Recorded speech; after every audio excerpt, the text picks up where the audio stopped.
ऐसा लगता है मुझे धीरे धीरे मैं डिप्रेशन का शिकार हो रही हूँ। मतलब कुछ चीज़ों पे हम दोनों का इतना बहस हो जाता है ना, इतना जब आप सोचते हो ना सामने वाले से कोई उम्मीद ना करो। मैं भी बोलती हूँ कि मैं किसी से कोई उम्मीद नहीं करती हूँ, लेकिन कहीं ना अंदर एक छोटी सी उम्मीद होती है। बातों बातों में बहस के बाद मैंने कुछ ऐसा करा था ना कि जिसके बारे में सोच के मुझे खुद पर गुस्सा आती है और खुद शर्मिंदगी भी महसूस होती है। Hello everyone, welcome back to my channel. कैसे हैं आप लोग? आई होप आप लोग बहुत अच्छे होंगे और हम लोग भी बिल्कुल ठीक ठाक हैं। अभी मैं कहाँ जा रही हूँ? तो मैं आई हुई हूँ हॉस्पिटल, सदर अस्पताल। जैसे कि आप लोग पिछले व्लॉग में देखे होंगे, एक हफ्ते पहले का बुधवार दिन था। उस दिन भी हम लोग आए हुए थे हॉस्पिटल चांदनी के काम से। चांदनी को थोड़ा सा तकलीफ़ है, तो उसी के लिए हम लोग हॉस्पिटल आ रहे हैं। पिछले बुधवार को हम लोग आए थे और इस बार फिर आज बुधवार है तो इस बार फिर हम लोग आए हुए हैं। डॉक्टर साहब पिछले बुधवार को दवा लिख दिए थे और बोले थे कि एक हफ्ते बाद आना, यानी कि बुधवार के दिन आना। तो आज बुधवार है तो हम लोग आ चुके हैं वापस से सदर अस्पताल में। और यहाँ पे क्या काम है तो ये देखिए, यहाँ पे हम लोग को यहीं पे काम था, लेकिन यहाँ ना आज बंद है। पिछले बुधवार को हम लोग आए थे तो यहीं पे हम लोग का काम हुआ था, ये डॉक्टर थे। तो यहाँ चांदनी ये भैया से पूछ रही है कि किधर होगा, मतलब जो काम है हम लोग का।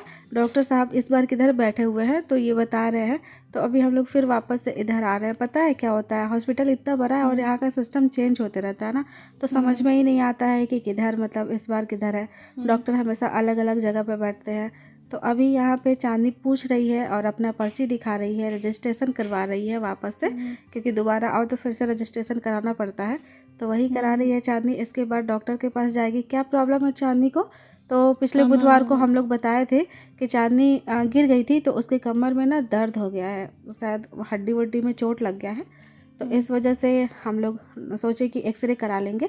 तो डॉक्टर साहब बोले थे कि एक हफ्ते बाद आना। पिछले बुधवार को हम लोग आए थे तो डॉक्टर साहब बोले थे कि अगले बुधवार को आना, मतलब दवा लिख दिए थे, बोले थे दवा खाने के लिए। उसके बाद बोले कि बुधवार को आओगी ना तो एक्सरे करा दे। हाँ, तो अभी चांदनी यहाँ पे एक्सरे रूम में आ चुकी है। मतलब यहाँ पे लाइन लगा हुआ है, देख सकते हैं आप लोग कितना भीड़ है गाइज, बहुत। और अभी कोविड टाइम पे इतना भीड़, सोचिए। उसके बावजूद भी चांदनी बहुत बड़ी गलती करी है ना। तो यहाँ पे एक्सरे कराने के लिए हम लोग गए ना, तो वहाँ पे बहुत टाइम लगने वाला था। वो बोले कि 2 बजे के टाइम पे होगा। तो हम लोग सोचे कि चलो थोड़ा उधर रोड पे घूम के आते हैं। तो यहाँ डॉल देख रही है चांदनी, छोटे छोटे से डॉल है। और ये पता है कितने का है? 30 रुपए का। बहुत ही सुंदर लग रहा है ना चांदनी? 30 तो रुपए में एक। हाँ, तो चांदनी को लेने का मन था, तो वही अभी हम लोग देख रहे हैं। फिर हम लोग ने सोचा कि चलो मॉल घूम के आते हैं। एक्सरे वाला रूम में ना बहुत भीड़ था, लगभग 100 लोग थे अभी। तो चांदनी का जो नंबर था वो कितना था चांदनी? 76। हाँ, 76 नंबर था। तो इसीलिए हम लोगों ने सोचा ना कि अभी 30-35 ही चल रहा था। तो हम लोग पूछे एक्सरे जो कर रहे थे वहाँ पे, एक भैया थे एम्प्लॉय, उनसे पूछा हम लोगों ने कि कितना टाइम लगेगा। तो उन्होंने कहा कि कम से कम 2-3 घंटे तो लग ही जाएंगे। तो हम लोग सोचे कि फालतू का हॉस्पिटल में बैठ के 2-3 घंटा वेस्ट करेंगे हम लोग, उससे अच्छा है कि चलो मॉल में घूम के आते हैं, कुछ ड्रेसेस देखते हैं। वैसे लेना तो कुछ भी नहीं है क्योंकि हम लोग ज़्यादा पैसे लेके नहीं आए हैं, तो सिर्फ हम लोग देखेंगे, लेंगे नहीं। सिर्फ पैसे लेके आए होते ना तो हम लोग लेते भी, लेकिन हम लोग ज़्यादा पैसे लेके नहीं आए थे, हम लोग हॉस्पिटल के लिए आए थे। तो इसीलिए बस हम लोग देख ले रहे हैं, पसंद आएगा तो लेंगे। तो अभी हम लोग वापस आ चुके हैं हॉस्पिटल में, लगभग 1.5-2 घंटे घूमने के बाद मॉल में कपड़े देखने के बाद फिर हम लोग वापस हॉस्पिटल आ चुके हैं। चांदनी अभी आगे आगे जा रही है, देख रही है कि किधर दिखाया जाए डॉक्टर को। एक्सरे वाला जो होना था ना वो हो गया। और पता है ये जो आंटी है ना, ये अभी उधर जा रही हैं जो, और ये एक लड़की है, ये लोग मुस्लिम है। इन लोग का ना कुछ प्रॉब्लम हो गया है, इन लोग का पैसा गुम हो गया है, पर्स खो गया है। तो ये हर जगह पे जा जा के देख रही हैं। देखिए यहाँ कोविड वार्ड, सदर अस्पताल आरा, सब जगह पे बेचारी घूम घूम के देख रही हैं, पूरे हॉस्पिटल में घूम घूम के। और पता है बहुत रो भी रही हैं कि मतलब मेरा पैसा गुम हो गया। चांदनी यहाँ पे लाइन में लगी हुई है अपना एक्सरे दिखाने के लिए। एक्सरे जो था रिपोर्ट मिल गया है चांदनी को, तो अभी दिखाने के बाद वापस से अब हम लोग चल रहे हैं यहाँ से। अब मतलब सोचने पे कितना बुरा लगता है ना कि लोग, मतलब कैसे कैसे लोग हैं यहाँ पे, किसी का पैसा चुरा के भाग जाते हैं। बेचारी रो रही थी ना, इतना देख के बहुत ही बुरा लग रहा है हम लोग को। हम लोग भी उन्हीं को देख रहे हैं।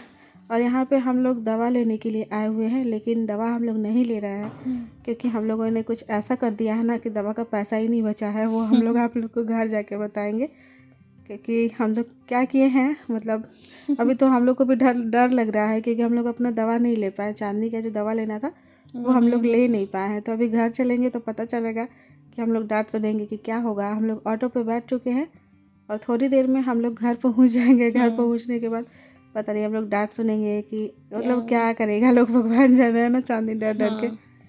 तो गाइज अभी हम लोग हॉस्पिटल से आ चुके हैं और शाम का टाइम हो गया है। हम लोग अभी छत पे है, मम्मी आई है कपड़े ले जाने के लिए और बिछावन ले जाने के लिए। तो हम लोग भी मम्मी के साथ आए हुए हैं और हॉस्पिटल से हम लोग आ चुके हैं। चांदनी को क्या प्रॉब्लम थी वो तो आप लोग को पता चल ही गया है कि चांदनी के कमर में दर्द था। एक दिन गिरी है ये। कहाँ गिरी थी तुम चांदनी? मेरे आने से पहले ही गिर गई थी ये। तो उस टाइम से इसका कमर में बहुत दर्द था, तो वही दिखाने के लिए हम लोग गए थे। आज एक्सरे भी हुआ। तो एक्सरे में मतलब रिपोर्ट कोई बहुत ज़्यादा मतलब दिक्कत नहीं है, ठीक ठाक ही है। दवा खाएगी तो ठीक हो जाएगा। तो डॉक्टर ने दवा लिखा है, अजान होने लगी अभी।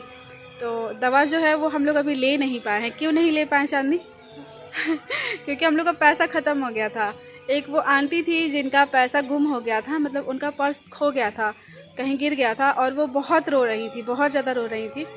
मतलब हुआ क्या था कि उनका पैसा गुम हो गया तो पर्स ही गिर गया, तो फिर उनके पास मतलब पैसे ही नहीं थे, मतलब गाड़ी भाड़ा भी नहीं था, जो किराया लगता है ना ऑटो का, वो भी नहीं था उनके पास। और वो बहुत रो रही थी, बहुत ज़्यादा रो रही थी। एक लड़की थी चांदनी की जैसी उनके साथ, तो वो बोल रही थी कि जवान लड़की है और मैं कैसे जाऊंगी अब घर। उनके पास पैसे नहीं थे, तो फिर हम लोगों ने सोचा कि इनको पैसे दे देते हैं हम लोग ना। उनके पर्स में 350 रुपये थे और मतलब समझिए कि 350 रुपये उनके लिए बहुत मायने रखते थे, क्योंकि वो गरीब थी, मतलब नीडी पर्सन थी। और जब भी नीडी पर्सन आप लोग को कहीं भी दिखे ना, आपके पास जितने भी पैसे हो उतने ही पैसे से हेल्प कीजिए। हमारे पास जो भी पैसे थे हम लोगों ने हेल्प किया। हम लोगों ने उनको इतना पैसा दे दिया है कि मतलब जो ऑटो से जाएंगी वो तो उसका किराया दे पाए, वो अपने घर तक अच्छे से पहुंच पाए। तो मम्मी आप क्या कहना चाहेंगी? मम्मी गुस्सा कर रही थी कि तुम लोग गई डॉक्टर के पास लेकिन दवा भी नहीं लेके आई। फिर हम लोगों ने बताया कि मम्मी ऐसी ऐसी बात है, तो फिर मम्मी कुछ नहीं बोली। आप बताइए मम्मी, बोलिए। मदद तो कर ही के चाहिए। मदद तो कर ही के चाहिए। तो हम लोग ठीक काम करने जाके खराब? ठीक है। हम लोग अच्छा काम किया है कि बुरा, आप लोग बताना गाइस कमेंट बॉक्स में। हम लोगों ने अपना दवा नहीं लिया, मतलब चांदनी को दवा लेना था तो पैसे तो हम लोग दवा लेने के लिए ही गए थे, लेकिन हम लोग दवा नहीं ले पाए, पैसे कम हो गए थे। तो अभी हम लोग अपने कपड़े उठाएंगे, पीछे बिछावन है, बिछावन लेके जाएंगे हम लोग नीचे। उसके बाद हम लोग बात करेंगे। चांदनी ड्रेस चेंज कर ली है, लेकिन मैं अभी तक नहीं करी हूँ। मैं छत पे आके बैठ गई थी। वैसे तो मैं आते के साथ ही ड्रेस चेंज करती हूँ, लेकिन आज चांदनी फुर्ती से ड्रेस चेंज कर लिया और मैं नहीं ना मम्मी।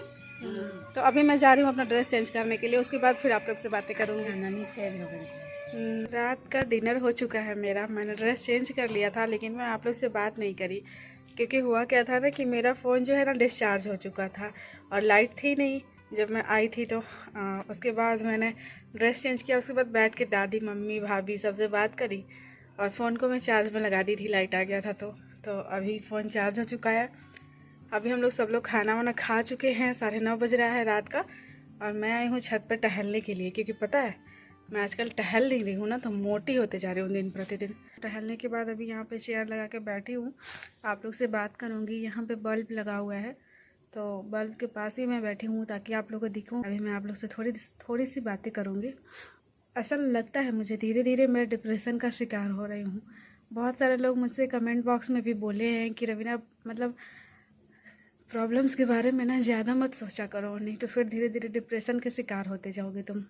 और मैं ये चीज़ बहुत टाइम से फील कर रही हूँ कि मैं धीरे धीरे डिप्रेशन के शिकार होते जा रही हूँ। कुछ चीज़ें मैं ऐसे कर रही हूँ ना, कुछ ऐसे काम कर रही हूँ जो मतलब आप सोचोगे ना तो आपको हंसी भी आएगी और गुस्सा भी आएगा मुझ पे। मुझे खुद पे बहुत गुस्सा आती है जब मैं ये सब सोचती हूँ कि मैंने ऐसा किया। हुआ क्या था ना, अभी कुछ दिन पहले की बात है, 2-3 दिन पहले की बात है। पतिदेव कॉल करे थे और कॉल करने के बाद फिर मतलब मैंने कॉल रिसीव नहीं किया था। शायद मैं कुछ कर रही थी, खाना खा रही थी या फिर कुछ तो कर रही थी, जिसकी वजह से मैंने कॉल रिसीव नहीं किया था। उसके बाद फिर हम लोग की बात हुई, मैंने कॉल बैक करा। उसके बाद हमारी बातें हुई और बातें होते होते मतलब कुछ चीज़ों पे हम दोनों का इतना बहस हो जाता है ना, इतना ज़्यादा बहस हो जाता है कुछ बातों पर कि फिर मैं आउट ऑफ कंट्रोल हो जाती हूँ। फिर मुझे ना समझ में नहीं आता है कि मैं करूँ तो करूँ क्या। मतलब आप सोचते हो ना सामने वाले से कोई उम्मीद ना करो। मैं भी बोलती हूँ कि मैं किसी से कोई उम्मीद नहीं करती हूँ, लेकिन कहीं ना अंदर एक छोटी सी उम्मीद होती है सबसे, जो भी हमारे लाइफ में बहुत क्लोज है, जैसे हमारे पति, हमारे पापा, हमारे भाई, हमारी बहन, हमारी मम्मी, जो भी बहुत ज़्यादा क्लोज है हमसे, उससे तो कुछ ना कुछ तो उम्मीद होती ही है। भले आप बोलने के लिए बोलते हो कि मुझे कुछ किसी से कुछ भी उम्मीद नहीं है, बट उम्मीद सबसे होती है। जो भी हमारे रिश्ते में क्लोज होते हैं ना, जो हमारे दिल के क्लोज होते हैं, उनसे तो उम्मीद होती ही है। तो उनसे भी मैं उम्मीद करती हूँ, ऐसा नहीं है कि मैं एकदम से उम्मीद छोड़ दी हूँ उनसे, लेकिन उम्मीद पूरा नहीं होता है कभी भी नहीं। बातों बातों में बहस के बाद मैंने कुछ ऐसा करा था ना कि जिसके बारे में सोच के मुझे खुद पर गुस्सा आती है और खुद शर्मिंदगी भी महसूस होती है कि मैं ऐसा कर सकती हूँ। मैं मतलब सोच के अजीब लगता है कि सच में मैं ऐसा कर सकती हूँ क्या। लेकिन मैंने ऐसा किया है। मैं सोची थी मैं आप लोग को नहीं बताऊँगी, लेकिन बता दे रही हूँ।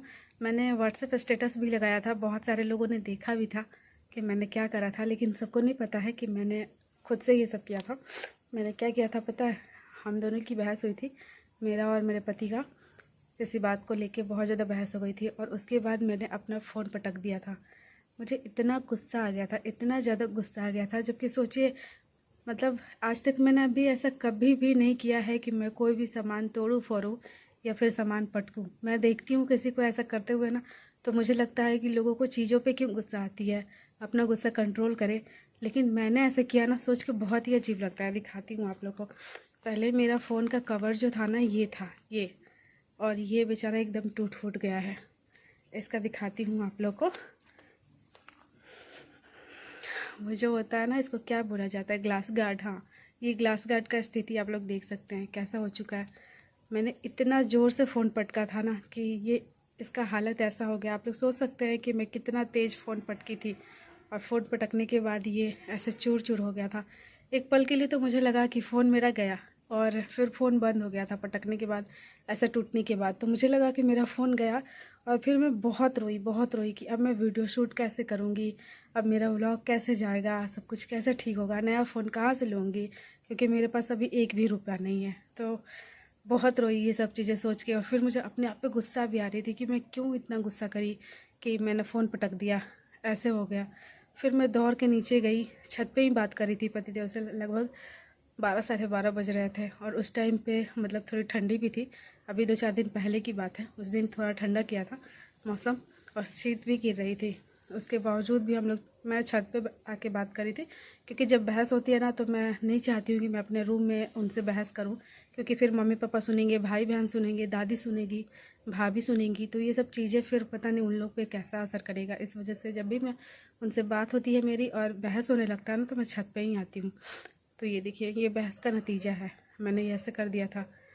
एक पल के दिन लगा था तो कि मेरा फ़ोन तो एकदम से गया, लेकिन सुबह उठ के मैं अपने भाई चंदन को दिखाई, और फिर उसको मैं दुकान पे भेजी कि ले जाओ फ़ोन देखो ठीक है कि नहीं। तो वहाँ पे वो जो दुकान वाले भैया थे ना, उन्होंने कहा कि नहीं, सिर्फ ग्लास गार्ड टूटा है, फ़ोन नहीं टूटा है, क्योंकि ये जो ग्लास गार्ड है ना, ये 11D है, बहुत ज़्यादा मजबूत है। तो इसके वजह से फ़ोन मेरा बच गया, थैंक्स गॉड। मतलब मैंने देखा है एक चीज़ ना, कि मेरा फ़ोन जो है ना बहुत वफ़ादार है। हर चीज़, हर इंसान मेरे से धोखेबाजी कर सकता है, लेकिन मेरा फ़ोन कभी धोखेबाजी नहीं करता। इतना ज़ोर से पटकने के बावजूद भी मेरा फ़ोन बच गया, मतलब कुछ भी नहीं हुआ था। ये देखिए, ये कवर जो है ना, ये भी टूट फूट गया है। आई होप कि दिख रहा होगा आप लोग को, मैंने कितना ज़ोर से पटका था फ़ोन को। फिर सुबह में मैंने सबको बताया कि मैंने ऐसा किया है। सब पूछ रहे थे कि फ़ोन कैसे टूटा, तो मैंने मम्मी को भी बताया। किसी को यकीन नहीं हो रहा था कि सच में मैंने ऐसा किया है। मम्मी, मम्मी अब अभी मम्मी आ चुकी है। मम्मी को भी यकीन नहीं हो रहा था कि मैंने अपना फ़ोन पटका था, है ना मम्मी? नीचे आइए, नहीं दिख रही हैं आप, हम बैठे हुए हैं ना। तो फिर मैंने बताया कि मैंने उनसे बहस करके फ़ोन पटक दिया है, तो इसकी वजह से फ़ोन टूटा। तो मम्मी को भी बहुत गुस्सा आया, सबको बहुत गुस्सा आया कि मैंने ऐसा किया, और मुझे खुद पे इतना गुस्सा आ रहा था कि मैं क्या बताऊँ आप लोग को। लेकिन कभी कभी ना हम अपने अपने मतलब इमोशन पे कंट्रोल नहीं कर पाते हैं, आउट ऑफ कंट्रोल हो जाते हैं। खास करके मैं आजकल, मैं ऐसा लगता है ना मुझे, जैसे मैं पागल होते जा रही हूँ, डिप्रेशन का शिकार होते जा रही हूँ। एक ही चीज़ को दिन भर सोचते रहती हूँ ना, इस वजह से, शायद ओवर थिंकिंग की वजह से, या फिर पता नहीं क्या रीज़न है जिसकी वजह से मैं पगलाते जा रही हूँ धीरे धीरे। ऐसा लग रहा है जैसे पागल ही हो जाऊँगी। मैंने बोला है मम्मी को कि डॉक्टर को हम लोग दिखाएँगे, कि मतलब साइकेट्रिस्ट को, कि थोड़ा जो मैं ओवर थिंकिंग करती हूँ ना वो कम हो, और मेरी प्रॉब्लम्स जो है मतलब उसको मैं लाइटली लूँ। तो मैंने और मम्मी ने ये डिसाइड किया है कि हम लोग डॉक्टर को दिखाएंगे, है ना मम्मी? ये मैंने किया था मम्मी, आपको कैसा लगा था? आपको विश्वास हुआ था कि मैंने तोड़ा है? ये 12:30 बजे रात को मैंने तोड़ा था अपना फ़ोन पटक के। ये कवर भी गया। फिर अगले दिन मैंने ये ग्लास गार्ड चेंज करवाया और फिर ये फ़ोन का कवर चेंज करवाया। थैंक्स गॉड कि मेरा फ़ोन नहीं टूटा था, नहीं तो मेरे पास अभी इतने पैसे भी नहीं है कि मैं नया फ़ोन लूँगी या फिर इस फ़ोन को मैं बनवा पाती। मेरे पास आजकल एक भी रुपया नहीं है, लेकिन मैं मतलब बोलती नहीं हूँ ज़्यादा ये सब बातें। तो अभी मैं जा रही हूँ नीचे, मम्मी आई हैं मुझे लेने के लिए क्योंकि रात में मैं छत पे बैठी हूँ। तो चलिए फिर इस ब्लॉग को यहीं पे ख़त्म करती हूँ, फिर मिलेंगे हम लोग नेक्स्ट ब्लॉग में। मेरा दिमाग थोड़ा शांत रहे, आप लोग आशीर्वाद दीजिएगा, भगवान जी से प्रार्थना कीजिएगा कि मैं ज़्यादा ना सोचूं किसी बात को लेके। जो भी प्रॉब्लम्स है वो ठीक होगा धीरे धीरे। तो चलिए फिर अभी के लिए इतना ही। बाय बाय, टेक केयर, अपना ख्याल रखिएगा एंड जय हिंद जय भारत। मम्मी आप कुछ बोलिए। चिंता कर लो, यही सही सब होला। ढेर चिंता ना करम अब। तो गाइज हम लोग सोने जा रहे हैं, आप लोग भी जाइए।